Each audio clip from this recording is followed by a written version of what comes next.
Coming up soon, Chris and Stu will bring you all the latest in boxing, MMA and combat sports from around the globe. It's Powered 4 TV's powerhouse, Big Fight Weekly, 100% live. Here's some of the best clips of Big Fight Weekly from 2021. Welcome, welcome, welcome. It is episode 2 of Powered 4 TV Big Fight Weekly. We cover it fast, quick, boxing, MMA, quicker than Phileas Fogg around the world in a hot air balloon, Chris. And here is my co-host, Chris Hume. How are you, Chris? Steve Coogan. Yeah, not bad. That's great, yeah. Big Fight Weekly, faster than a Lyoto Machida crane kick to the face, Chris. Which one? Belfort or Randy Couture?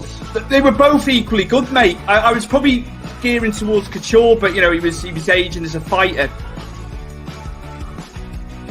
Welcome. It's episode 4 of Powered 4 TV Big Fight Weekly with myself, Stuart Palmer, and my co-host, my cousin, Chris Hume, and we're going to give you a deep dive in boxing and UFC and MMA this week again. God, I couldn't get my words out then, could I? Christ alive. And I tell you what, I'll just get it in there now before I forget, quicker than a Kamaru Usman takedown. A double leg.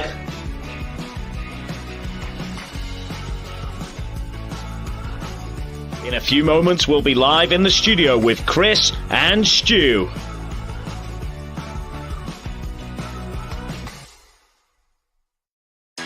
This is Liam McGarry, and welcome to the Big Fight Weekly. But yeah, I mean, like, I worked in construction, mate. Like, the recession kicked in and everything stopped. I was delivering TVs for this company, Fortuna, and it was crap, you know what I mean? But at least I wasn't so tired, so I could finish work quickly and then go to the gym, train for about 5-6 hours, and then go home, you know? So yeah, it was just a timing thing, and I guess it was the right time for me to go forward and pursue this fight career.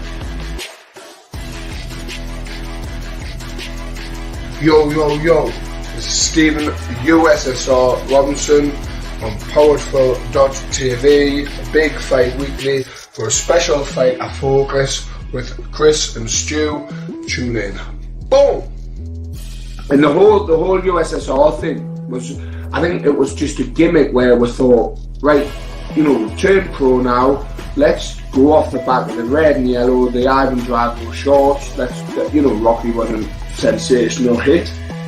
And I've been called it now for sort of 6 years within boxing, so we just decided to go along with it and you know give it a go and see how it went. And it's worked well. Yeah, but you do look like him though, so you can't get away from that though. Right, yeah. I'm trying to look for a photo of my real dad just to show you I look where my man must have been at a Comic Con back in 1990. Where Dolph Lundgren, yeah. Brilliant. He can throw a few punches here and there and not have that worry that someone's going to take him down, because you don't want to be, you don't want to be on top of him, or you don't want him on your back, because he's like an anaconda, and you know what I mean, he'll find a way to submit you. And like I say, he's one of the best in the UFC with jiu-jitsu, and I think he's got most wins in UFC with submissions as well. It's an interesting fight, and it is really like a tale of Dustin Poirier's cardio, Dustin Poirier's heart, all that shit he had to go through with Conor McGregor. He silenced Conor McGregor, let's just say, in the last 2 fights completely, showed his heart, his desire, And even Chael Sonnen has chimed in this week as well. He's going for Woodley to win this. How do you see it going, Chris? Well, personally, I wouldn't go off what Chael Sonnen says, mate, because Chael Sonnen's record when it comes to prediction, he gets it terribly wrong.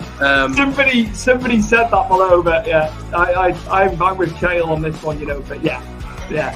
I just think he gets it wrong all the time. So I'm Dave Faulkner, two-time World Submission Wrestling Champion, Tough 9 participant, World MMA Champion, and this is Big Fight Weekly. Well, 4 people had staff on the show at once, and it was very close for the whole show to get closed down. But then they brought in this ginger girl who was like a life coach, and she was she told us to use PMA, positive mental attitude, and she said and I'll quote, she said, "If you tell yourself you ain't got staff, then you ain't got staff." And two of the American kids, get on this though, 2 of the American guys who had staff, who were going, yeah, I totally believe that, man, I totally believe it. They actually didn't have staff after 4 days or something. So it must work. Hey guys, this is Jake Cross, President of UK Fighting Championships and owner of Empire Grappling. You are now tuning in to the Big Fight Weekly. I can lean on them and they can lean on me, whereas Empire is just me, and I have a really bad tendency not to delegate. I like to control too much, and that's not because I'm a control freak, it's because if you're going to do it right, do it yourself, and that's sort of, I just like live by that, and that's why it's getting to the point now where Empire is an animal. I have probably 60 staff on the day, which I can start to sort of lean on and delegate, but it all still comes back down to me. If there's a problem, it's there for me to fix. You're like the younger version of Vince McMahon or Dana White, Jay. Do you want to be referred to as the English Dana White? I've been referred to as the English Eddie, or the new breed of Eddie Hearn, which I would, if I make even 1% of what they've made, or even their success, I'll take that.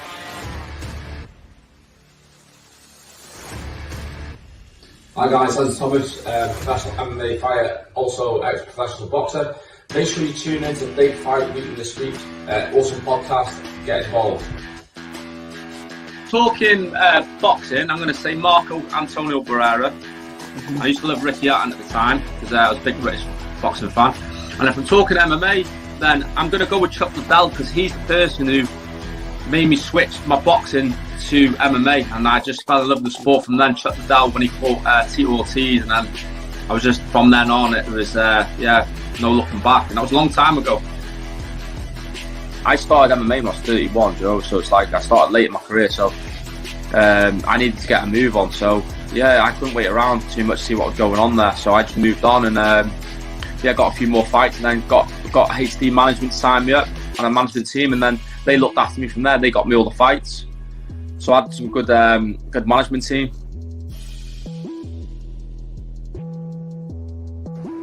This is your boy Chili Willie, ECW original, everybody's favorite homeboy, and yo, you need to check out the Big Fight Weekly. Who does tougher training on the body? Wrestlers, boxers, or MMA fighters? That's a good question. That is. That is really a good question. That's huge, man. Wow, I would probably say MMA fighters, just because they have to not just deal with their hands and their feet, but they have to deal with the wrestling, the grappling. Yeah. Yeah, but it's been a good long ride, hasn't it? We've had some absolutely fantastic fights, along the way since we started the show. You've got to jump out and say Brett Thomas and his constant Jake and Logan Paul, comments for the whole almost 12 months of us doing this. So there's been some sure good highlights. Thank you to all the guests that have come on as well. We've had a few of them, haven't we? We've tried to mix it up. It wasn't just about reviewing, previewing. We've tried to mix it up.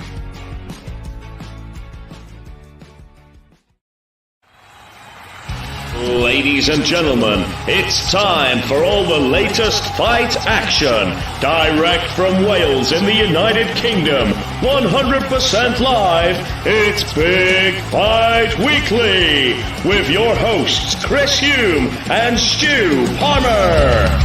I look into the mirror and all I see is failure staring back at me.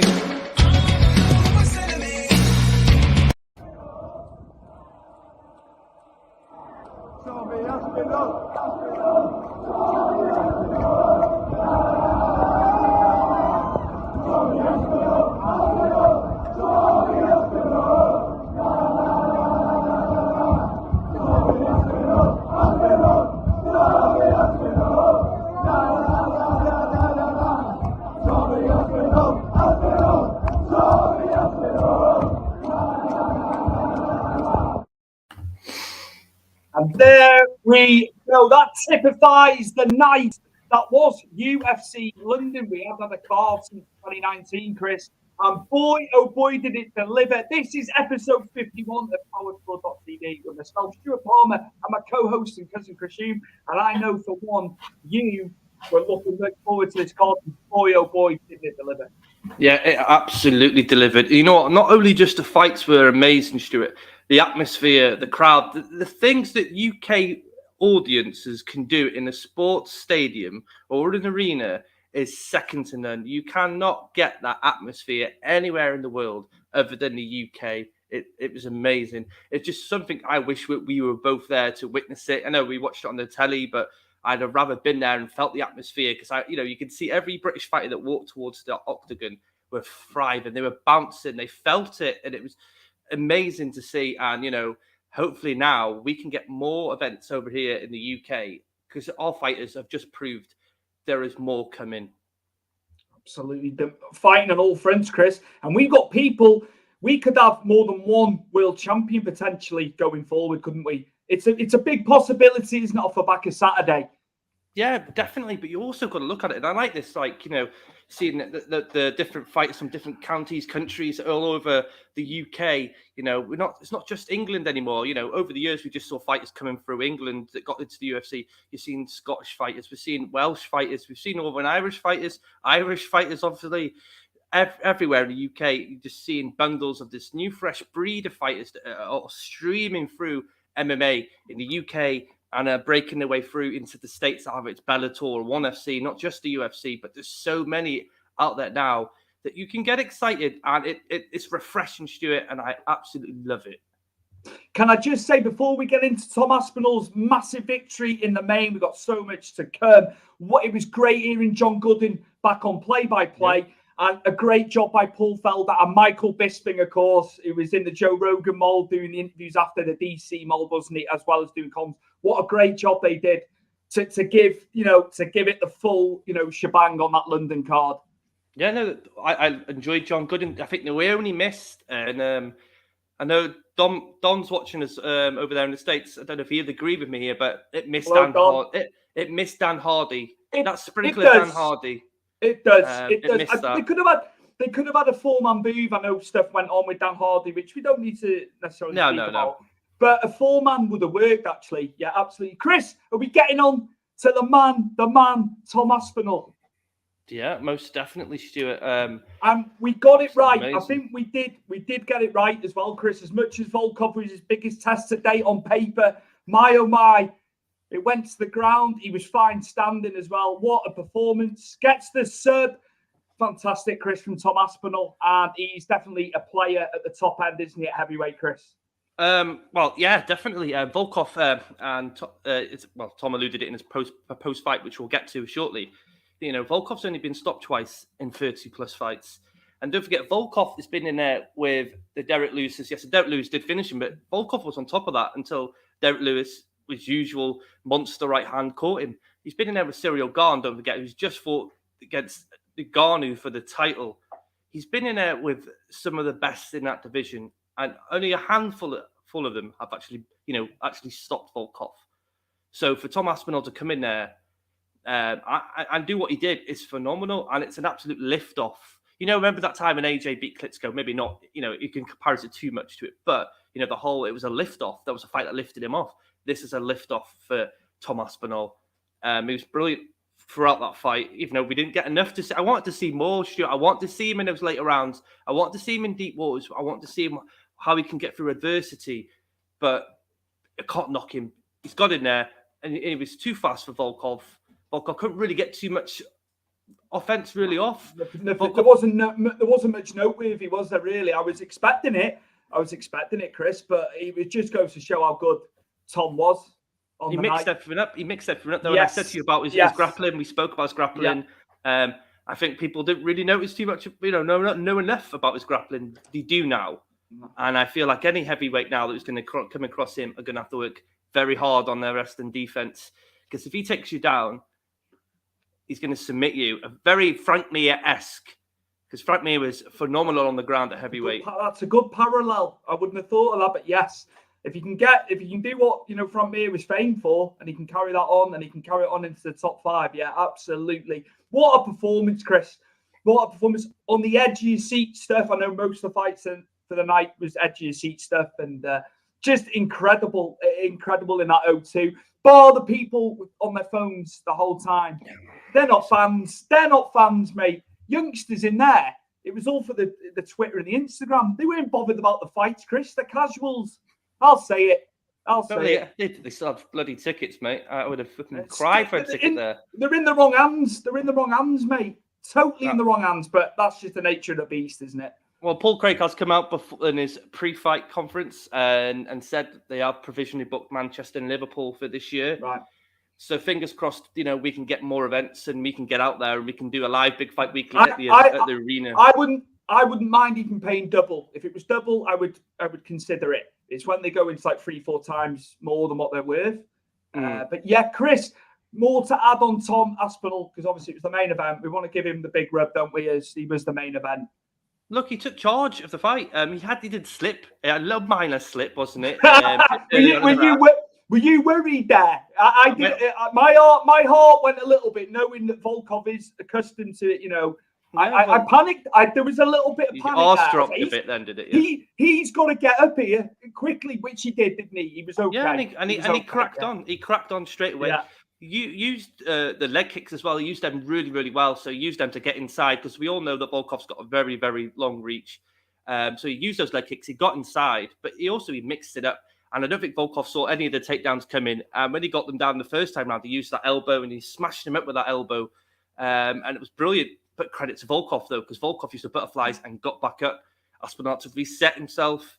He used a few jabs out there and then set him up again for a takedown. But this time he got in the guard, got that arm lock or arm ball, whichever way you want to preserve it. And as he said, and in his vid in a minute, I'll show you, he talks about that arm lock. And it was night. And like I said, lift off for Aspinall. And let's see. He did call out Tai Tuivasa in his fight, after the fight. If he takes Tai down, though, I'm hearing, Tai Tuivasa's if he fantastic against Lewis. Chris can't take away from him. I think Aspinall would still be favourite. I think just because of how good he is on the ground. Chris, I've heard people say Tai Tuivasa beats him. I don't necessarily think that's the case. I think he's multi-skilled, and we're seeing that. And he's so fast. He's so fast. Yeah, he's so fast. It's ridiculous. He's moving around like a middleweight. I think he's moving around like a featherweight, if I'm honest. Don, I do see your messages, mate. I will get to them. We love your thoughts, Don. Definitely, yeah. But it was absolutely. I was ecstatic, Stuart. Mate, the whole card itself, it was just bubbling and bubbling and bubbling. Amazing. All night long. Yeah, and obviously I want to give a quick shout out to Nathaniel Wood, because unfortunately we lost him a few days before the London card. A few fighters did show interest in fighting him. Davey Grant was one of them. I said to you in a private message on Facebook, I didn't really want the UK versus UK. No. It's understandable. It's spoil it a bit, so obviously that didn't get booked. So hopefully Nathaniel Wood can get booked, a month down the line and get him, keep his fights going, because we don't want him missing out. But I'll roll the VT, Stuart, of Tom Aspinall's. If I can click it right here. Come on, Tom. So yeah, this is brilliant. This is Tom Aspinall's. Wait, where's John Morgan? Why are you asking the first question, bro? He just said, take the blue polo shirt and go do it for me. Yeah, okay. You actually look quite similar these days. Thanks, Tom. No, yeah, he couldn't have gone any better. That was the ideal performance. I truly thought I was going to go 5 rounds, to get a guy like Volkov, who has been finished twice in 45 fights, out there in the first round. Just shows credit to my finishing ability. My finishing ability is highest of the high level. You've always said that, the grappling side of your game, you haven't really had a chance to show it. So are you happy with the submission, or would you rather the knockout, or how are you feeling about the finish? I do like knocking people out, I will be honest. For me, knocking someone out is better than submission. But I'll take the submission over 5 rounds all day. That's one of my favourite submissions. Like, if I trap you in half guard, like me and my dad have drilled that for years and years. If I get you in half guard, it's my favourite spot. So you ain't moving. Calmness, personified from him there, Chris. You know, he's got to be saying about his abilities, Chris. That's not arrogant at all in the slightest. And as you've said, his ground game, as he said, you've said about it many, many times. He's very, very good on the ground, and it was there for all to see. And Chris only stopped twice before that, Volkov, in the 45 fights, as you said earlier. So yeah, just what a night for him in front of fans. Finally, not 50 people at the Apex, as he said. So it was the night. It was his night, along with many others on the card. And don't forget, though, he's never fought in front of a big crowd before, as well. And I said this last week on the show. So, you know, to come through that as well, because he's going to have been nervous going and walking towards the octagon. Obviously, he would have felt it and he would have loved everything going on, but he would have been a bit nervous because he's never fought in front of that many people before. No. But he didn't see any nerves. Absolutely loved it. I'm going to pull up a question that Don's just thrown out here. The man, the legend, Hall of Fame, Matt Hughes as well, isn't it? Was the best at destroying fighters. I just had him on again on my show, mate. Let us know a little bit more on that one, Don, and I'd like to see it as well. It's on Don's Facebook. Absolutely brilliant. Send it my way, Chris. I love the interview side of the business. Brilliant interview. Don's fantastic at what he does, and just to listen to Matt Hughes after everything as well. Yeah, he's had a hard life, man. Absolutely. Absolutely brilliant podcast, a brilliant interview. I recommend anyone that wants to, listen to fighters and listen to Don, because Don's brilliant as an interviewee. Go and listen to it. Don has asked a few more questions, but they're regards to Paddy and Molly. So I'll answer them as we get to their fights. So. Are we all done on Tom? Are we moving on to Arnold Allen and Dan Hooker? Well, Chris, I thought this was going to be the fight the night prior, didn't I? But he's just gone out there and outstripped the striker. We know Arnold Allen is so multifaceted, but Chris, I did not expect that. And he was landing at will. It was crazy, wasn't it? It was crazy in how quickly he dispatched Dan Hooker. Dan Hooker now 1-4, isn't he, Chris, as well? Yeah, and I wasn't expecting that from Arnold Allen. But I don't think I've got obviously another VT with Arnold Allen, and he says for us a hobby that wasn't the game plan. You got to do what you got to do sometimes, Chris. But I think Arnold Allen smelt blood immediately, and I think you've got to look at Dan Hooker dropping down to 145 from 155. Doesn't sound like a big drop, but you can tell the difference of the speed of bantamweights and the featherweight. Stuart, no fighters above them really are any faster. So a tall guy like Dan Hooker dropping down to 145, he then realised very, very quickly that these guys are fast, and not only fast. You've seen how built Arnold Allen is. His dad and his brother are strong men. So he's used to that heavy lifting, and you can see his frame, his shoulders are bigger than my head, Stuart. Absolutely amazing. I was corking it when it looked like he caught Arnold Allen in the first flurry, and Arnold Allen says he slipped. I'd have to watch it back because it was one of them. You couldn't kind of see if it was or it wasn't at the time, yeah. And he jumped on Dan Hooker, and Dan Hooker, he's been in some wars. He's been in a lot of wars. I thought he'd be coming back more so then, off the back of being pummeled, which we've seen time and time again, Chris. I was absolutely gobsmacked, but Arnold Allen just shows he's got power in his punches. He hasn't really shown it as much because they call him, he's like a decision king, isn't he? He does dominate a lot of fights and win that way. But everything just opened up for him, and he smelt blood. Dan Hooker just looked, sadly, a person that we don't really resonate anymore with. You made a valid point on Saturday. Should he have gone up to 170 because he's got the height? You made that point, didn't you? I did say to you about. Yeah. I don't know if 145 was the right decision for him. I would have thought maybe gone up to 170. 170 is a gigantic monster machine up there as well. Don't forget. I know it's only £10. Did he look gaunt to you in any way? Did he look? He looked absolutely fantastic at the weigh-in, Stu. He looked ripped. He looked in really good shape, Dan Hooker. Yeah. I just think it's different. Lightweights, and it's a fantastic division. They don't move as fast as 145s. All the 130s, they don't move as quick as them. And I think it's been such a long time since he's been at featherweight that I think his body just went into shock because I think he was like he was actually, to quote Conor McGregor once, he was stuck in the mud.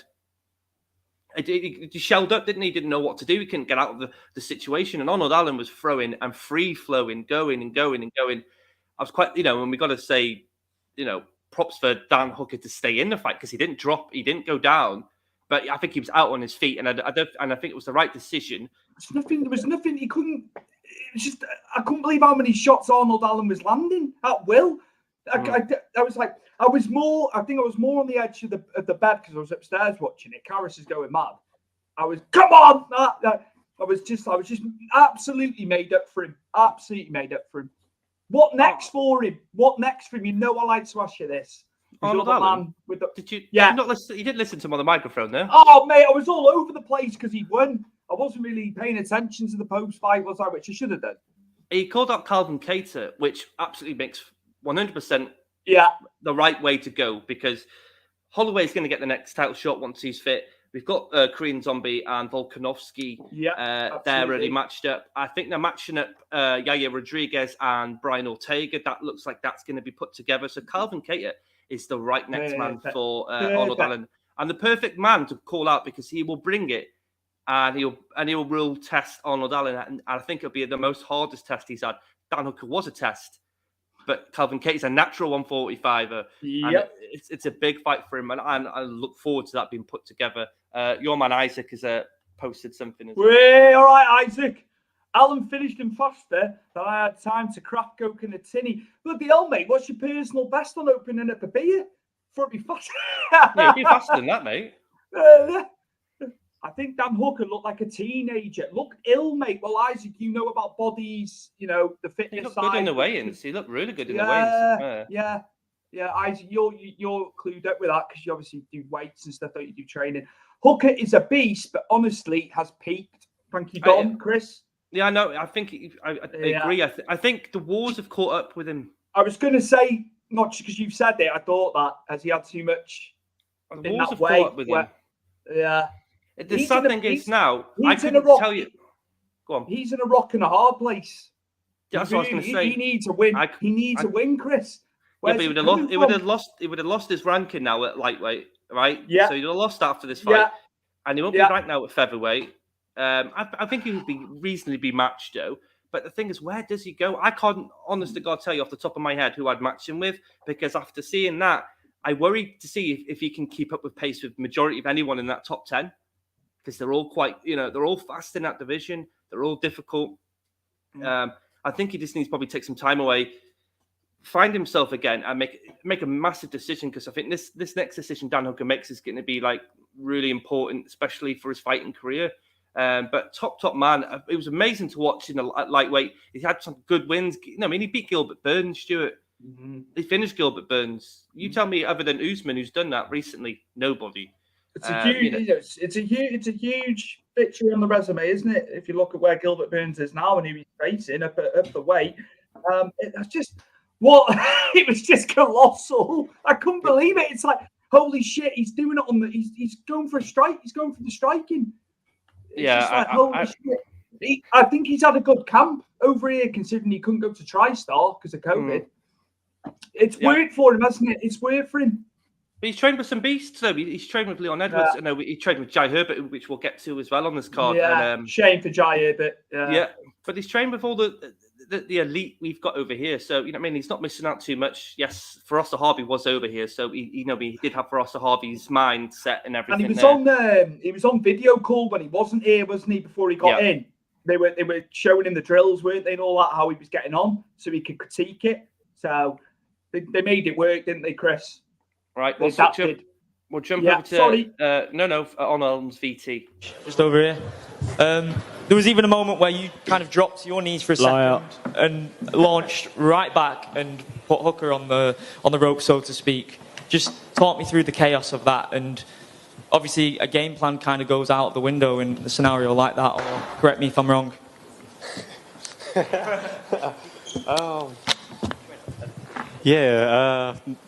That was not Faraz's game plan. I think I stuck to it about 30 seconds, and then I didn't stick to it. And I think Bisbin was eating a chip butty between rounds, and there was a bit of butter on the canvas, and I just slipped on it. Okay. So I just had to start pressure, and I thought, you know what, Mike's trying to stitch me up here. He doesn't want another British champ, and but we got through it. We figured it out. Was it a case of the crowd spurring you on as soon as you had a sniff of an opportunity there, or was it?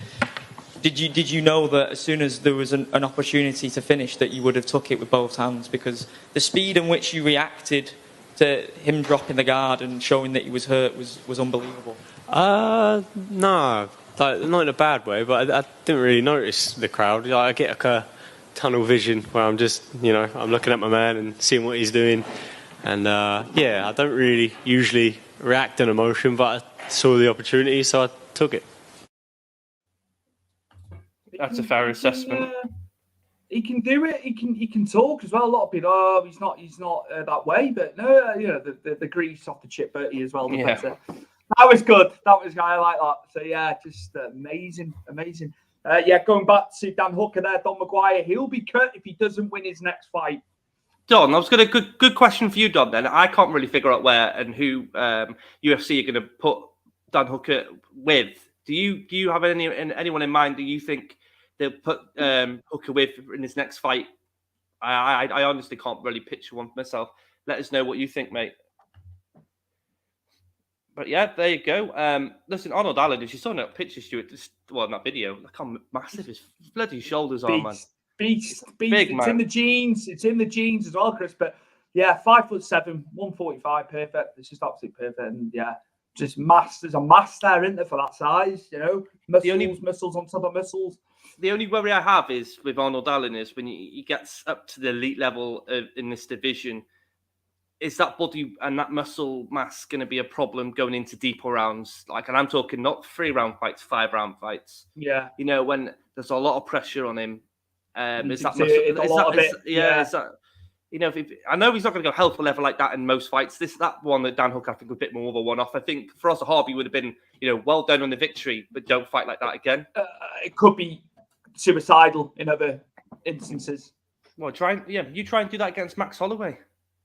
I'm thinking about Volkanovski. Well, even Volkanovski, yeah. He's a little pit bull. But I think he's got a good chance. I think he's shown he can strike as well. He can do it. He can do a bit of everything. They are amazing. They're elite within the division. I get that, but I think he's a problem. He's a problem, and he could get the gold. I truly believe on the basis of that the other night. And that's going to do him the world of good, isn't it? There you go. Dom's replied. Honestly, I don't. His mindset is trash right now. He will have to take time off and prove he is able. I think he will be shelved, with all honesty. Fair assumption there from Don in regards to Hooker and where he goes next. Rock and a hard place. Absolutely. It's a make or break for him in the next one. Like I said, that's why we go back to what I said before: is go home, take your time, and work on everything. Get, as Dom said, get his mindset right, his confidence back. Because, like I said, this next fight he gets is going to be huge for him, and then it's going to be like a Mike Grundy, Amir Khani sort of situation where it's do or die. And you don't want to see levels like fighters like him get cut, but in this game, it's just the way it goes. Come on, moving on. Paddy, yes, we are. I would say, Chris, the crowd were at the loudest when Pimblett came out. I'm going to say that right now. And he splits opinion, Chris, the way he is. But that crowd, man, I think that was the loudest pop of the night when Paddy came out. It's got to be said. And the crowd were loud all night. The crowd were loud all night. Weathered the storm, Chris, didn't he? He got taken down. No, he landed on him as well, didn't he? And he had to weather it again. But he did that. That happened in the first fight as well, didn't it? I don't see again. Right, this is like the Arnold Adler situation. I don't know if he got caught. Yes, but I don't know if he got caught unbalanced. I don't think Vargas caught him clean. But he's got to be careful if he wants to get up in that division. If he's going to get caught twice like he has in the last couple of fights, you know what I mean? He's going to fight harder. Well, actually, there's someone on that card that wants a piece of him and did some damage on the weekend. We did see that as well. Yeah, which we'll get to in due course. Yes. But Paddy, is a really good fighter, a very, very good fighter, very experienced through Cage Warriors. You know, he's fought the who's who in the UK. So, you know, these sort of fights he's getting now, yes, they're easy for him. But this is good for UFC because they can put him on the mic. And not only can this guy fight, he knows when to sell, but he knows when that spot is right. So when he's on that microphone, when he's, you know, on his post-fight, pre-fight conferences, he knows how to sell, knows how to engage with these fans. And UFC love that. They know the money trade is coming from Paddy. As long as he can keep winning, they can see maybe this could be the next Conor McGregor, maybe. Not fighting, but with the mouth. That judo throw as well, Chris. Yeah, he had the whizzer on one side as well, Stuart, and used his judo there. Absolutely brilliant. I like Paddy. I'm not 100% sure if he can win a title because the lightweight division is jam-packed, you know, and, you know, we do have a Makachev in there, and I'd go as wide as the top 15. You know, I wouldn't just say top 10. I think he is. I think it's going to be problematic. You know more than me, though. You know, you followed him a lot longer. I just feel we know the depth at 155, don't we? I'll eat my hat if he does overcome that. But I just think, you know, but he will take shots as well, though, won't he, Chris? Well, the thing is, it's like he has been caught before, and he's been caught in Cage Warriors. That's probably the only little thing I think I've got with Paddy is move his head a bit more, get out the centre line, and I think he'd be okay. It's just that defensive striking, and I think if he can sort that out, he will be not a lot. It'd be big problems for a lot of fighters in that division. I am interested to see where he goes. Can he break into the top 10? Very possibly. UFC could match him quite well up to that point. You know, they did it with Conor McGregor. He did get matched with some sort of fighters you kind of think, I think that's too easy for him. But, you know, if the money is there in this one fighter, you can see UFC thinking to the roof. People don't like him. They base it on how he looks. I'll tell you that now.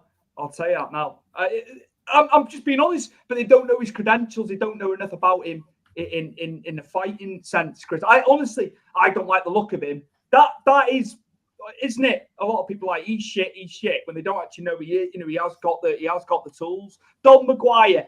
Paddy has a tremendous ground game. His BJJ is better than anyone thinks.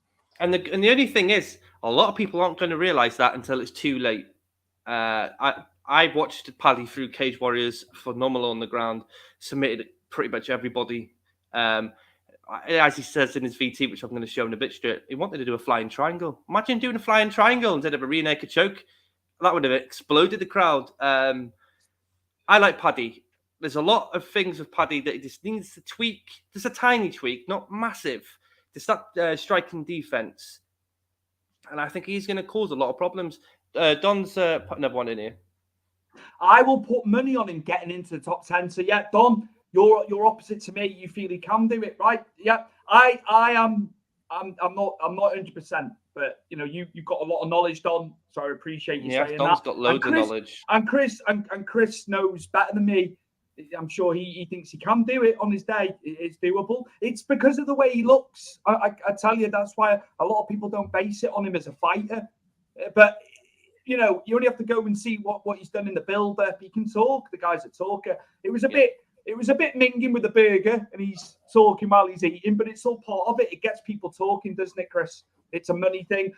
I think they can sell Anfield out as well for a big show. 55. I think they'll do 55, 60,000 for that. I truly believe it. With Darren Till, Molly, you can have Aspinall on there as well, can't you? You know what I mean? They could do that, and it would. Yeah, they can definitely generate 60,000 tickets of sales in Liverpool. Want to move on to VT? Yeah, because he is funny, isn't he? Unreal. Just over here, Paddy. So, here we go.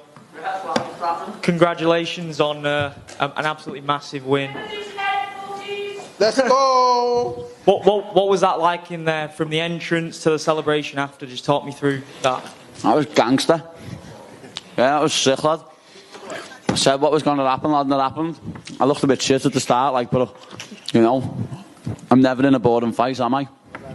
Is it some sense of massive achievement? Obviously, you yourself know exactly what you're capable of, and you say first round finish, and that's what happens. That's what happened, lad. I don't talk shit. First round finish, I haven't got it. As soon as I'd done that little J-throw through judo throw and put him on his back, I was like, yeah, it's over now. I was thinking of flying triangle, lad, but he kept holding my hand. Imagine how much it would have went off if I got that. We had a chat a couple of weeks ago, and we talked about, you know, the amount of stress that's been in your life outside of the cage. Like, not a lot of people know that, and you've dealt with it brilliantly, and you've been doing some amazing stuff for great causes. Is it emotional now as well, having dealt with everything that you've dealt with outside of the cage? No, because I was put on this earth to do this, lad. Entertain people and beat people up. It's what I do. It's what I've done for years, lad. Been doing it since I was 15. Like, I started fighting when I was 16, training when I was 15. So lad, I've said it before. I reckon in a past life, lad, I was a gladiator in the Colosseum because I was just meant to do this. And there we go. Yes, you thought you've seen things in a post-fight. Now there he is, eating a burger, eating a Big Mac. Don Maguire, look what people thought about O'Malley. I think Paddy will blaze his way, mates. Don as well. I like didn't realise really when you see like Paddy. I don't think people realise how quite tall he is as well. He's very big for lightweight division. Tall. I think it can cause a lot of problems. It's got to be matched right for the right fighter. No rushing. I don't want to see him get rushed. Tapora is obviously the fight that's got to be made, hasn't it? But we will get to Tapora. Someone was telling me he doesn't want that fight next. Of course he wants that fight next. We didn't call him out. He didn't call him out, did he? Like Tapora called him out, but you know he didn't call him out.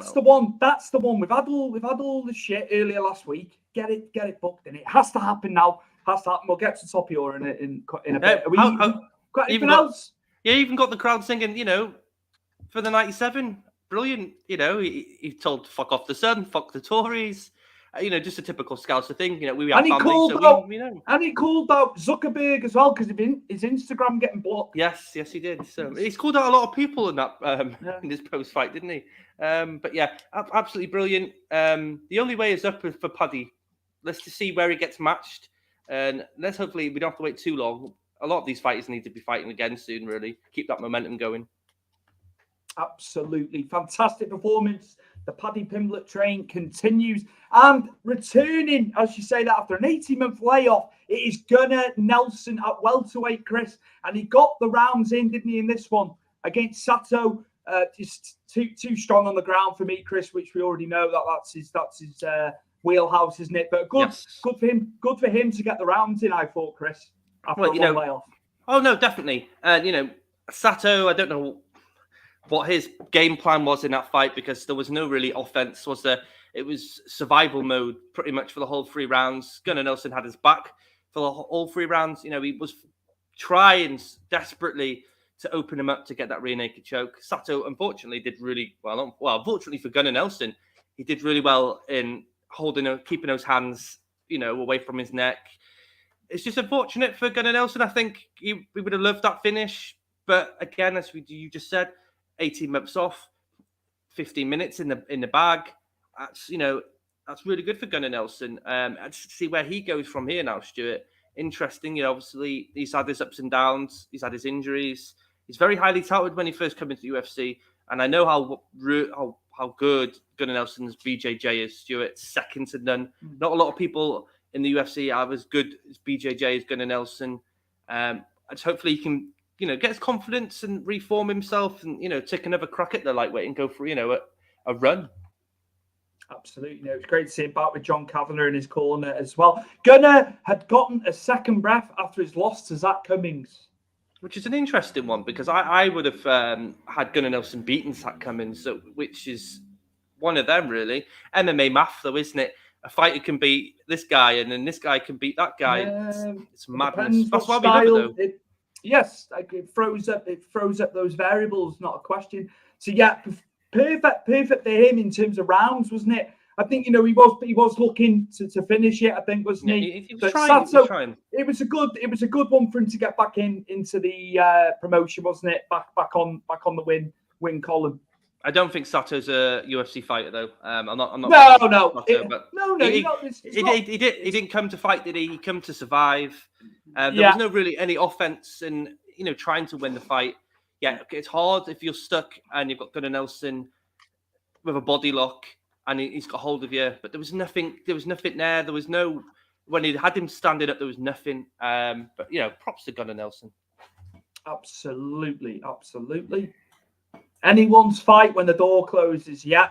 That's right, Don. That's it. That's what they all abide by, don't they? So we get to our fellow Evertonian. Absolutely, with the spinning back elbow. And you're gonna like this photo, Stuart. Woo! Lights out, and away we go. Yeah, what a finish, Chris.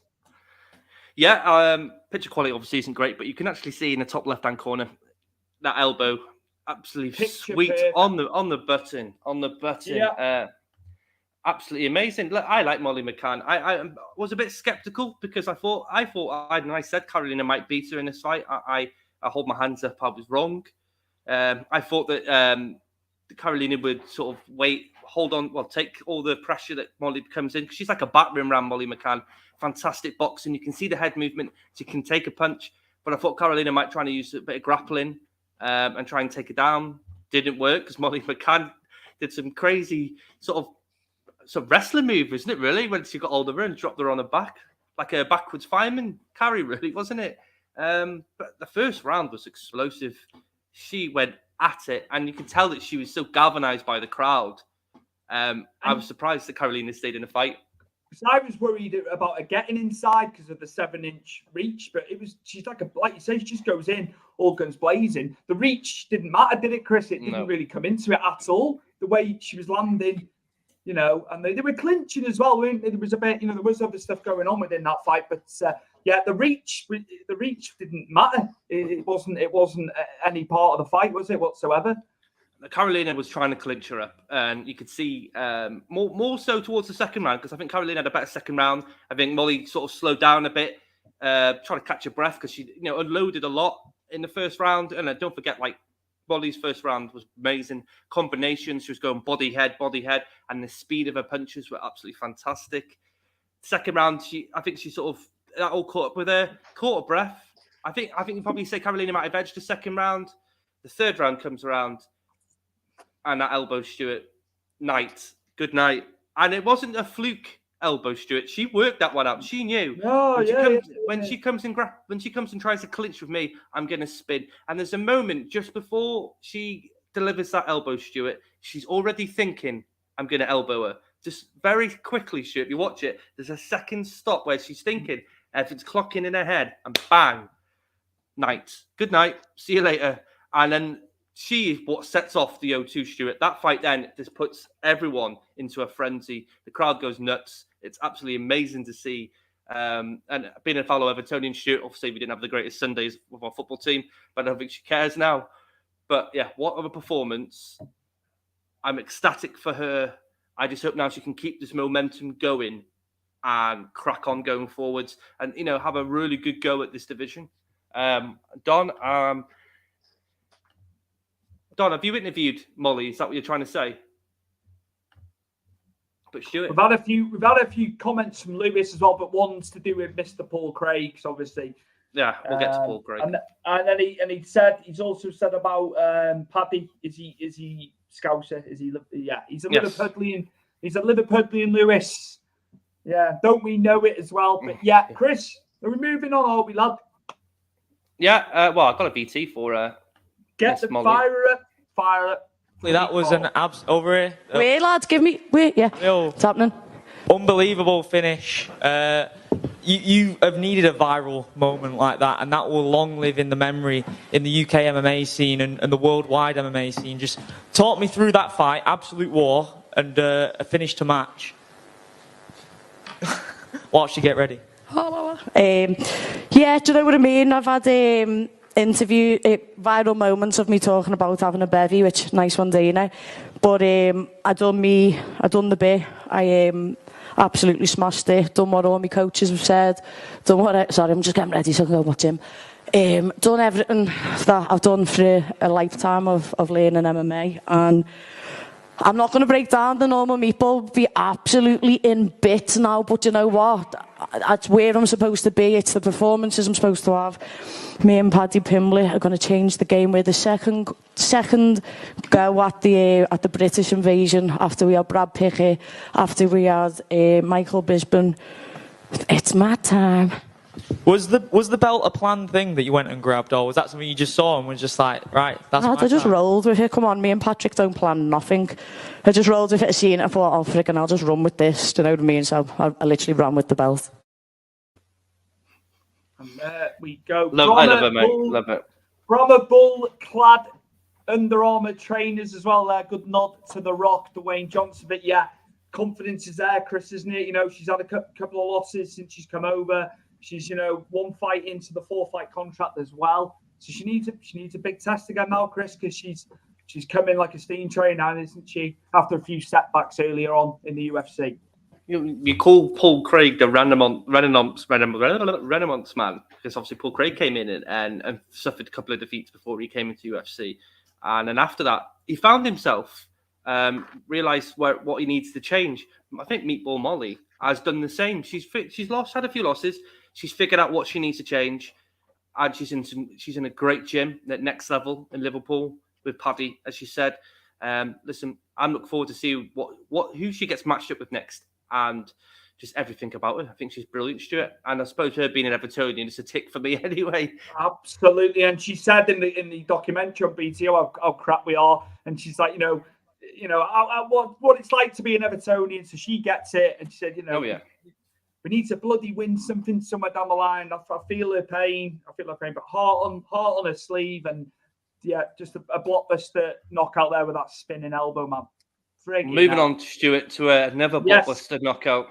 Yes, here we go. Ilia Topuria pulls the plug on Jai Herbert. Chris Jai Herbert, again, he's in a bit of a rock and a hard place, isn't he, with his record within the UFC. And he wasn't doing bad, though, Chris, was he? No, Stu, he hit Topuria. He hit Topuria with an absolute rocket of a right leg kick, Stuart, right in the chops. And most people, Stuart, because it was a clean shin to the face of Topuria. Most people would have gone down, and it would have been good night. Ilia Topuria Stuart. He's a monster. He got back. He got back at Jai Herbert, and Jai Herbert was doing well with the striking. He was doing better than I thought. I thought Topuria might have got him out even a bit sooner than that. But unfortunately for Jai Herbert, is chinny. That chin isn't going to hold up. And I don't know where Jai Herbert goes from here, and it's really sad because, again, he's another one I watched in Cage Warriors, Stuart. I highly touted him in the Cage Warriors, and I was so excited to see him when he come to UFC. He's just had a lot of hard fights coming into UFC. He hasn't had an easier fight per se. He's had a lot of really hard, steady fights. Well, not steady fights, Stuart. Hard opponents. Masakano is not an easy fight. Topuria is unbeaten, Stuart. Not an easy fight. I did notice when they obviously put the graphic up. Yeah, it's not to be sniffed that, but he had his moments. But like you say, it just shows the heart of Topuria, doesn't it? And what he can take, and what and that it's going to be him and Paddy on a collision course off the back of this, isn't it? It's got to be the next fight, Chris. They can't stall on that one. People are saying Paddy's not ready. When are you going to be ready? And it sells because they've got the backstory now. Yeah, I totally agree with you. This 100% sells. 100% sells. Topuria, though, sure. I look at Topuria, and I think he's quite small for the weight division.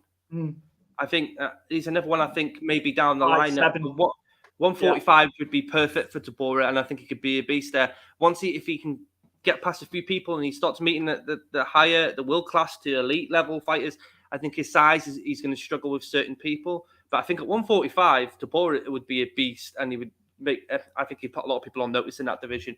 But I think that will come in time. Absolutely. Yeah, fantastic performance from him. And Jai Herbert, we're not kind of sure what's going to happen next with him. I think the next one he's going to need a W. He's going to need a W. 100%. That's pressure. That's pressure in itself, isn't it? Before you've even got in the cage, that's going to be in his mind, isn't it? He's got to go for broke in the next fight, and he's got to get a win.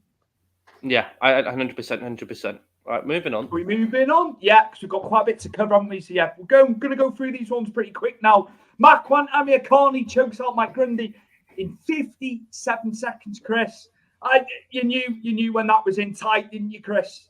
That what was coming. It was in so tight. Anaconda choke, Stuart, are horrible to be in, and I've been in them before, and they are so quick at taking all your airflow out if put in right. And Mike Grundy, to his detriment, tried to sort of roll the submission, but he was so close to the cage that he couldn't really roll. And Amirkhani, once he got the leg round the other leg, it's ramped up the pressure. And unfortunate for Mike Grundy, and another good British fighter, good British wrestler, Stuart. I think that's it for him in the UFC. I feel like that probably be him cut, sadly. But, Amirkhani said in his post-fight, they had to win. One of them had to win. They had to keep, this was their job on the line. And Mr. Finland pulls the one out. And sadly for Mike Grundy. From Kurdistan originally as well, isn't he? Which is, he'd be the only Kurd fighter in the promotion to my knowledge. But yeah, as you say, it was rock or bust, wasn't it, for either man? Again, pressure, Chris. And some guys deal with it, don't they, and go for it. And others just, the other guy wilts. But shame for Mike Grundy. We obviously want our UK fighters to be on the platform, on the biggest platform in MMA. But yeah, Makwani with the victory. We're moving on, mate. I think you're moving on, aren't you? Yeah. And yeah, Paul Craig, Chris, my word. Just when you think this man is down and out, he was getting smothered, wasn't he, Chris? I was really worried. He pulls out the sub again, Chris. And that now takes him to 8-4, doesn't it, in the promotion? Yeah, and you know what? He has been on an absolute tear. He just knows, doesn't he? He plays possum with these people. And Nikita Krylov is exceptional fighter, Stuart. Really, really good. He's been in there with some really hard fighters. He's been in with a lot of the best as well as Nikita Krylov. But Paul Craig just took his punches, and like I wrote, Stuart, and I wrote this on Twitter at the same time. He eats punches and chokes people out for fun, does Paul Craig, because he knew if he waited, and as soon as Krylov moved a bit closer and that arm came away, that triangle choke was whipped like a pretzel right round him. Yep. And Paul Craig walks away with another victory, another submission. His one against Jamal Hill was a bit more dangerous, Stuart, because he did break Jamal Hill's arm. I think he did pop something in Krylov's arm as well. Also, just as a side note, Chris, I noticed the UFC didn't put the Ukrainian flag in, and they didn't put where he was from. I did see. Did you notice that? With that going on, that was good show, respectable, because a lot, you'll still have in sport, you'll still have the flag up. But Paul Craig, man, going back to Paul Craig, just amazing, isn't it? Just when you think he's going to get smothered, that's it, he's done. He pulls it out the bag again. And Lewis Young has commented as well, Chris, that did not see the UFC at the weekend, but Paul Craig was awesome that I have seen on Twitter. He's obviously seen some clips, and his fellow Scotsman there. Just amazing, wasn't it? He's got that perfect Olivier Giroud beard, doesn't he? It's this immaculate beard. He looks like Highlander. I think I said that to you beforehand, and I know he's done the paint before now at weightings and stuff, hasn't he? He's gone for the half with the blue there. So yeah, just the embodiment of Scotland. Yeah, definitely, and really putting Scotland on the map. I've got a VT of his. I'll put it on now. Yeah, you took some heavy shots from where we were at in here. What were they like? Did you? They were heavy. Yeah, he was trying to finish me. I had taken the last Jaffa cake in the house, and he was not happy, man. He was wanting to stop that fight. I've never heard that analogy before. Have you never? At a UFC press conference. I had a big brother, and if you took the last Jaffa cake, that's what you were getting. And you were shouting at your mum, "Mum!" You look calm in there, though. You look calm whilst that was happening. I've been in this sport, although it's just a blink of an eye. All these fights back to back. set you up for this kind of stuff. Emotionally, I'm ready. When I first joined the UFC, I wasn't. Very green, very naive, didn't really understand the sport, didn't really understand the emotional connection. Like, now, I can control my emotions and I can use them to fuel me in fights. But what a sport, let's be honest. 1 minute you're eating heavy ground and pound, and the next minute you're whispering into his ear. And I don't know if any of you can watch this back and you'll be able to see me. I grab him tight and I'm like, it's over. Like I'm in an action film, you know. I absolutely love this sport. I love the emotion that I feel as I win, lose, draw, walk out to that octagon. Sitting here right now, I feel there's something that people will never ever experience, and I get to do it regularly. Fantastic. Again, big thank you to MMA Crazy for the clips as well. They've been some good clips there, Chris. But yeah, you know, he's adapted, hasn't he, as he's gone along. He's really learned. He said he was green. He's honest. He holds his hands up. As you said, he had some losses. But we've seen guys come through, haven't we, and have losses and do fantastic, get some world titles. And he's got a chance with his submissions, hasn't he? There's no two ways about it. He knows what he's doing. But just don't take the last Jaffa cake. No, don't take the last Jaffa cake because he's going to... Don't be taking out the biscuit jar, the cookie jar. He's going to wrap you up like a pretzel. You'll perish. You'll perish, man.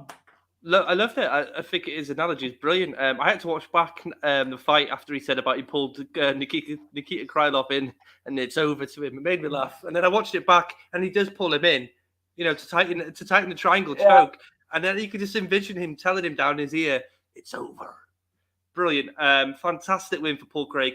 I personally, Stuart, I think this fight should have been on the main card over Gunnar Nelson. Yeah, I was shocked, you know. I know we'd obviously covered it last week, the bill and all that. It's just, that he deserved to be. And Krylov was a big test. We said last week, Chris, you said, you know, the man's had a lot of fights, got a lot of experience. And it's huge. It's a huge victory for him. It puts him into that next bracket now, doesn't it, that one? Absolutely. Yeah. With a win over Ankalaev and Jamal Hill, are both in the top 10. Yeah. Amazing. He's done fantastic. He really has. We move over to our own Jack Shaw now, Stu. Here we go, a Welshman. Yes. And Chris, two rounds to one on the judges' scorecards, wasn't it, this one? And do you think it was better for him getting the rounds in this one? Or did you want the stoppage? We all wanted the stoppage. But oh, yeah, of course. I think sometimes you need the rounds. And, you know, he's come through it. You know, we expect a lot from him, don't we? He's still undefeated. He's 60-0. But yeah, your thoughts on it, with it going, you know, the distance. Valiev really tested him. Valiev was really awkward. His head movement was brilliant. And I think Jack Shaw took probably a round. And I think he probably lost that first round against Valiev because he had to work him out. Because Valiev was really quick. He's quite stocky. He can also take you down, which obviously Jack Shaw had those problems. He got caught in a guillotine, a really tight guillotine. Managed to break out. But with all that movement and that stockiness, he tied him out, or tied himself out. And that's in, like, say, the third round. More so, Jack Shaw then took control, dropped him twice. Really unfortunate not to finish Valiev, but it just showed you the testament of how tough Timu Valiev is. And I think he's going to be a really big player in the division after this fight himself, not just Jack Shaw. But it was a good, tough test for Jack Shaw. Really tough. And I think this really helps him now moving on to XYZ fight, whatever he has next.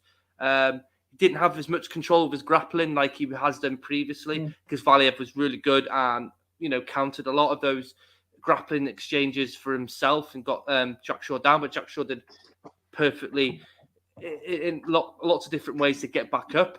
But yeah, just a standout performance by Jack Shaw. Loved it. There's a lot of things on the horizon for Jack Shaw, I think. I don't know what you think, but I think the sky's the limit for this man. Absolutely. You need the battle tested. Again, as you say, it's not just the physical; it's the mental aspects of that. You know, he's had a tough evening. He's come through it. You know, he lost the first round, as you say, but he's shown the resilience in there. And yeah, he's got all the tools. We've touted him right the way through since we started this show, haven't we? And you know, from a little town in Wales where he's training, and he's getting the best he can get. So yeah, we go into a VT, mate. Yep. Jack, congratulations on the victory. Walk us through that final round. It was pretty chaotic in there. It looked like you got a little bit of a trouble with that guillotine. Not as much trouble as he did after being sat down twice, but yeah.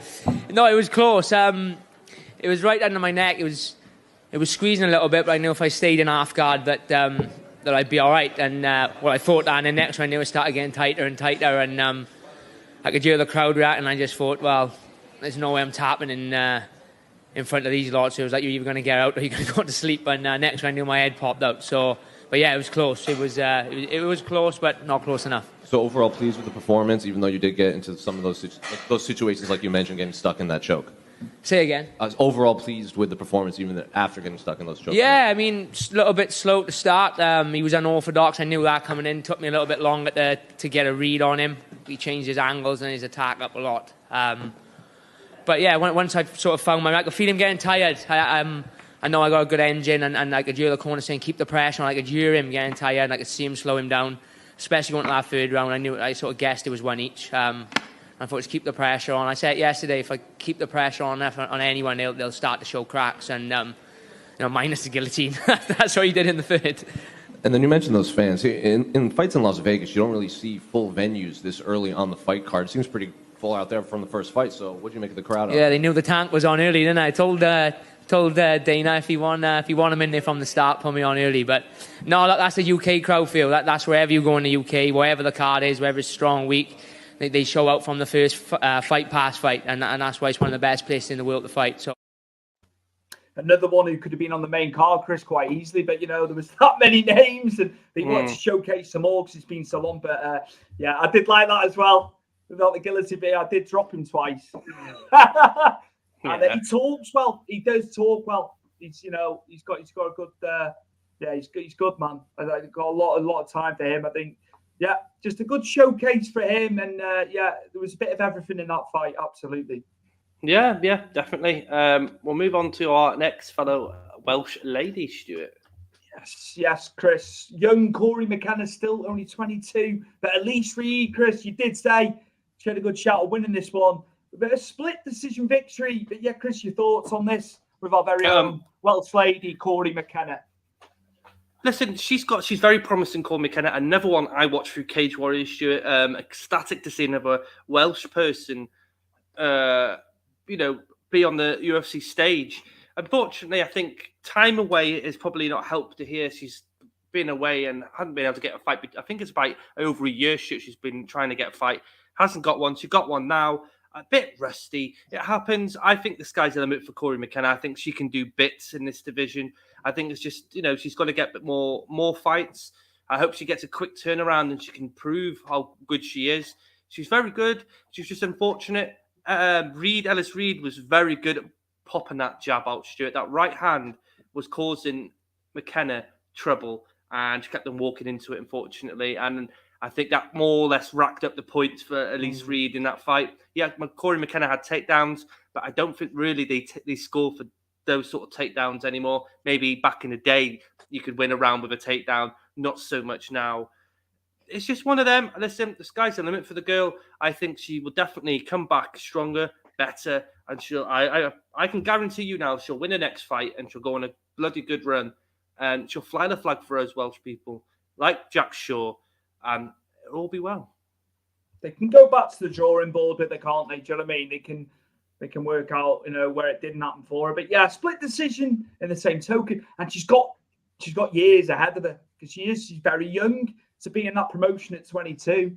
And that Team Alpha male as well, Stuart. So she's in a good gym. Absolutely. Hopefully they iron out the issues she had in that one, and it can serve her well going forward, as Chris says. And we look forward to seeing her in the next outing. Absolutely. We ready for the theme on Makayev, Stuart? Well, he's highly touted, Chris. And my word. Yeah, listen, Mohammed Makayev, Chris. Yeah, Mohammed Makayev. Look, Stuart, he called for this fight. He asked for Durden. He called him out on Twitter, said, "This is the fight I want, and this is the fighter I want at UK London."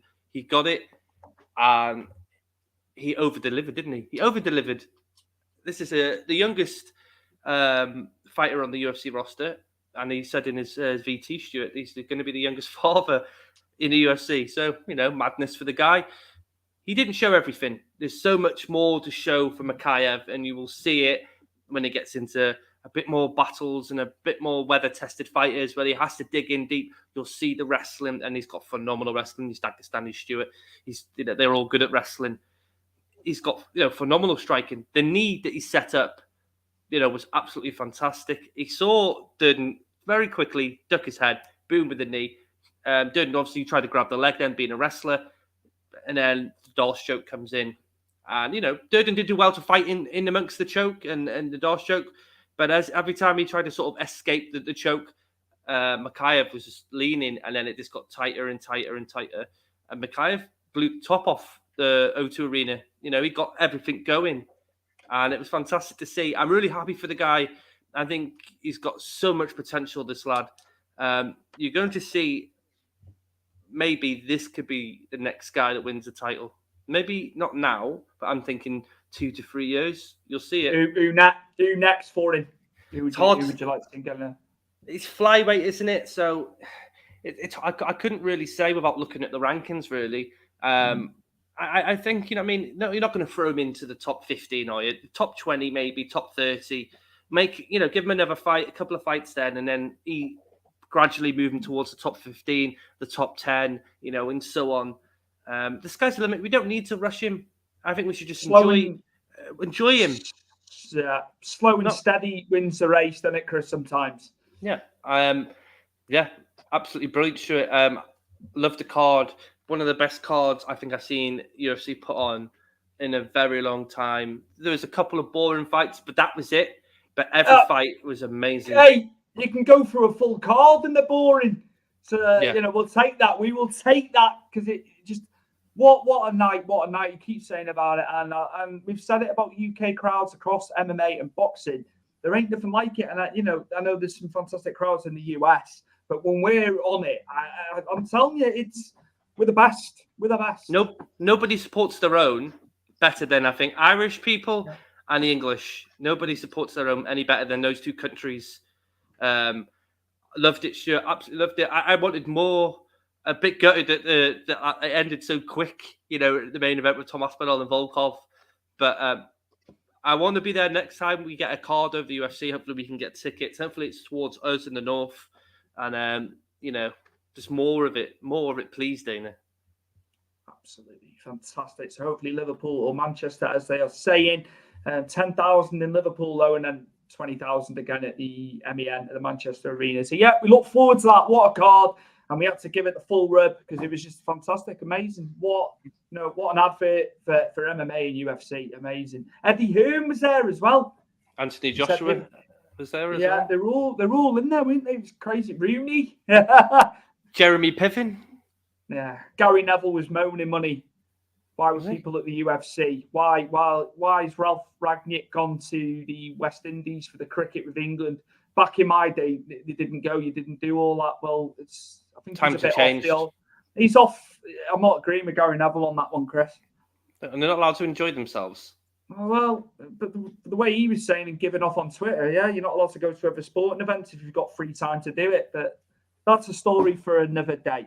Yeah. Are we moving on? To Kiko Martinez and Josh Warrington? We're into the boxing now. Just briefly before we close out, and it's a rematch as well as Kiko Martinez beat Kid Galahad some months ago. Now, he wasn't expected to win, but I tell you what, Martinez, if anyone's had a lot of fights and a lot of experience in title fights, it's him. He upset the apple cart in that one. But Josh Warrington coming off a loss and a draw to Mauricio Lara, I just think it's Josh Warrington's to get back in the win column, Chris. He's already beaten him once.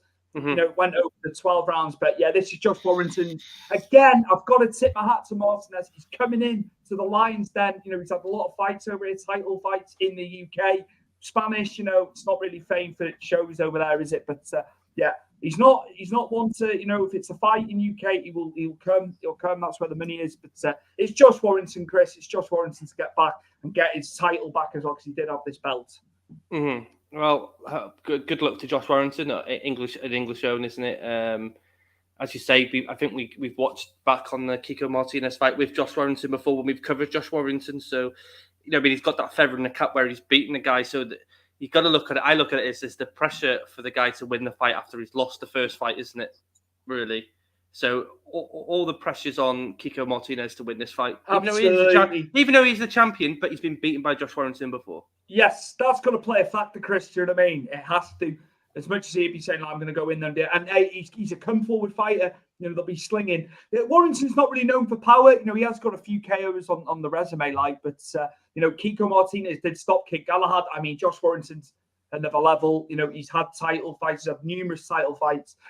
He wasn't expected to lose to Mauricio Lara. I think a lot of it was behind closed doors when he fought in the first time. Josh Warrington needs a crowd behind him. We've seen it time and time again. They've done Ellen Road. They've done Headingley as well. I'm sure they've done Headingley, the rugby stadium, not the cricket stadium.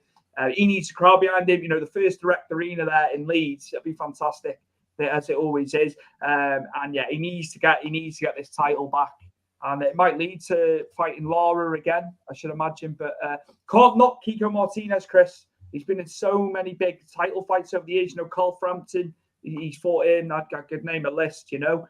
Look forward to that. It's another big matchroom card on the Zone on Saturday night. Are we going on to Eddie Hall and 4, Chris? Oh, you want to go? Avanesian, actually. Sorry, it's me jumping the gun. Sorry, mate. So, yes, Chris, it was easy. It was easy. He dropped him twice. We've seen, obviously, Avanesian, haven't we? Various times. He's got a lot of talent. He trains over here. He's from Russia originally. He's with Brendan Ingle. So, yeah, just fantastic. Again, I think it was more so cannon fodder, the fight the other night, to be honest with you. But, you have to take the fights, don't you? But he wants Conor Benn. You just put that back up. Sorry, it's my fault. He wants Conor Benn, Keith Thurman, or Boots Ennis. Now, I don't really know Boots Ennis, Chris, but the first two there, Conor Benn would be a fantastic fighter, as we know. We've got a lot of, we've been touting Conor Benn, haven't we, for the last year or so on the show. Keith Thurman's a tricky one. As well. But Pacquiao was beating him in more recent times. But yeah, I think that's the next step. European level. This guy's past European level now. So I think if they can get him and Ben, that'd be amazing. I think that'd be a fantastic fight. And this guy's got a lot of potential at world level. Well, have to see him against the bigger fighters, haven't we, Stuart? It's all good beating cannon fodder and looking good, but you need to be there with the big boys, and we'll see how well you can box and how far you can go. But I've the same. We've covered him before. Very good boxer. He's talent. He's an absolute talent. Conor Benn's got other aspirations, but he's called him out now. So you never know. I think that one would be one to make. It sells. That'll sell absolutely. They'll sell an arena out with that fight now, because this guy's just coming along. He's beating people. He made Josh Kelly look normal, didn't he? A lot of people, weren't really familiar with him, and he's gone in and done it. And he's playing his trade in the UK as well. The guy, you know what I mean? He's come here to get himself to the next level. So yeah, we look forward to see what happens there. And now, sorry, I jumped the gun a bit earlier. It is fine. Hall and 4 absolutely dogged with issues with that Segi.tv the other night, though, weren't they, Chris? Yeah. I saw tweets because I was tweeting updates for UFC London on Big Fight Weekly on Twitter. And all I could see every time I was tweeting something about a certain fight that people were just booting off about Seg TV for the Eddie Hall and Thor fight. You put that on. They're so well known, and you haven't got the streaming platform can't cope. Yeah, but you put it on when the UFC London's on as well. They weren't thinking. I mean, this one, they've been trying to get this one done for how many years? Haven't they? They've had beef for years. I mean, they made enough money with it being out in Dubai, didn't they? That's a given. But if you can't get your streaming platform right, listen. I watched the fight, and I watched it after I finished UFC London, because I was trying to sort of watch it on the corner of my eye every time there was a break on BT Sports, but the feed was crap, so I couldn't really get to watch the fight fully. But for what I have seen, Stuart, it looks like a mess.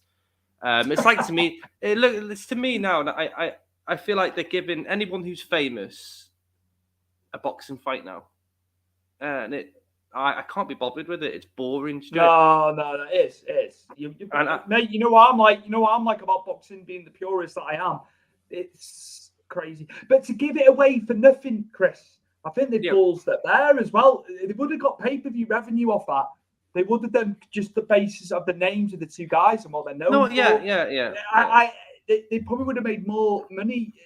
I don't understand why it was free anyway. If we're going to look into it, a bit more. I haven't got a clue. I didn't really look much into it, and it crept upon us, didn't it? We were so fascinated with UFC London. We totally forgot about it. I watched the fight. I said to you that Ford would beat him, and Ford did beat him. Before dropped him twice. Eddie Hall did crack him once and sent him back a bit. I saw that. Yeah. But if you watch the fight, Ford's had that experience, and I said this last week on the show. Ford's been in a boxing fight now. He's had that experience. He's had the taste, so he's learned from it. Eddie Hall hasn't been didn't do any sort of boxing fights prior, so he didn't get. And you could see the footwork and the movement from Ford was so much better than Eddie Hall's. Where Eddie Hall's just going for that the hook and the overhanded right, constantly trying to catch him. It was an absolute disgrace to the sport again. We have to deal with the Jake Pauls, but at least Jake Paul's a bit entertaining. This was like tumbleweed, really. It was slow, boring. And I like Eddie Hall. I think Eddie Hall is he's a national treasure. But don't box again, please. He was good. He was good on the Wheel of Strongest Man. Obviously, they show it over Christmas. They film it months before, don't they? It's always a Christmas staple. Channel 5 have it now, BBC. I used to watch it years ago. And he was great doing the analysis for that, And as I say, he's been world champion and all that. But, boxing. And I think, look how much weight Ford lost. He took it very seriously because he's lost, the kilos. When they base it in kilos, Chris, he lost a hell of a lot. He's got himself conditioned. He's a big guy anyway. Yeah. But I think it was I think that was the thing. And I just say he's been in before. So we all our attention was on the UFC, mate. When that's it. That really is it, mate. I can't really say any more about the fight. It was dreadful. I think Isaac is picking his daughter up because obviously he watched it. He brought it to our attention last week, didn't he? I would have loved to have had some comments from him, but I don't think he's there. He's going to watch the rest later. But we don't really need to say much more, do we? No, I'm not going to ruin a good good show podcast on UFC London for Eddie Hall and Thor. No, thank you. No disrespect, Eddie. But I love Eddie. We love you. We love Eddie. Just don't box again. You just do what you do. I don't think he will off the back of that, Chris. Good. In all honesty, it's probably for the best. Anything else before we close out? No, I think that's it. We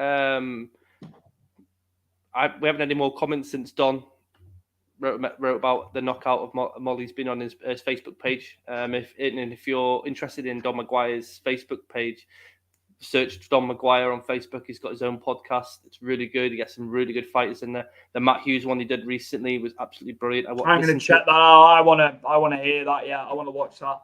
But he had Burt Watson on not long ago. Everyone loves Burt Watson. We all remember him in the UFC, the hype man before they got on stage. Brilliant with the fighters backstage.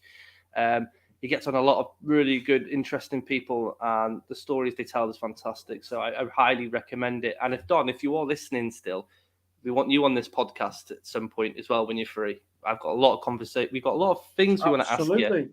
Absolutely. We'll have Don on. No question about that at all. But that's it. That is it. Absolutely. What a card again. I can't stress it enough. If a card's ever delivered, that's the one. And they were saying it was the best fight night of all time. I'd put it up against the numbered pay-per-views, mate. It felt like a numbered pay-per-view. It'll be one where you go back and watch it. You go back and watch. You'll watch that card again, won't you, on Fight Pass? 100%.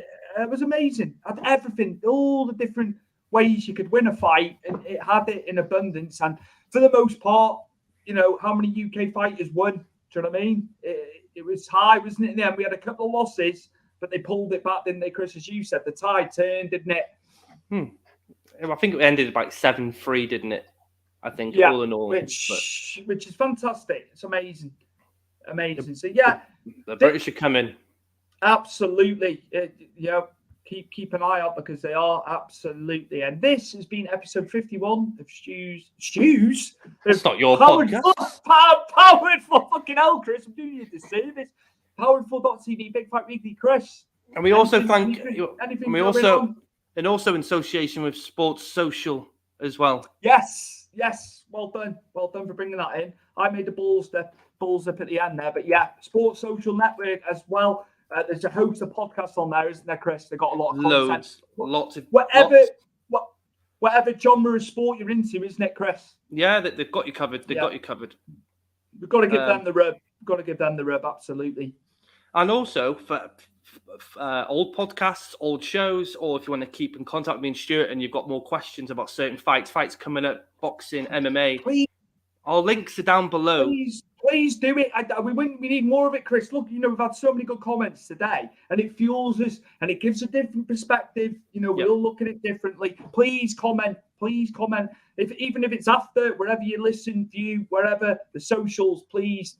We want the interaction, don't we, Chris? We've always been, a high proponent of the interaction side, haven't we? Yeah, and also like and subscribe to our YouTube channel as well. I want to get that. We would need more subs. I'm going to do the ending again, so I don't balls it up, all right? It's bloody, I don't know how I balls that up, but there we go. This has been episode 51 of Powered4.tv Big Fight Weekly with myself, Stuart Palmer, and my co-host and cousin Chris Hume. There you go, Chris. I'll see you next week.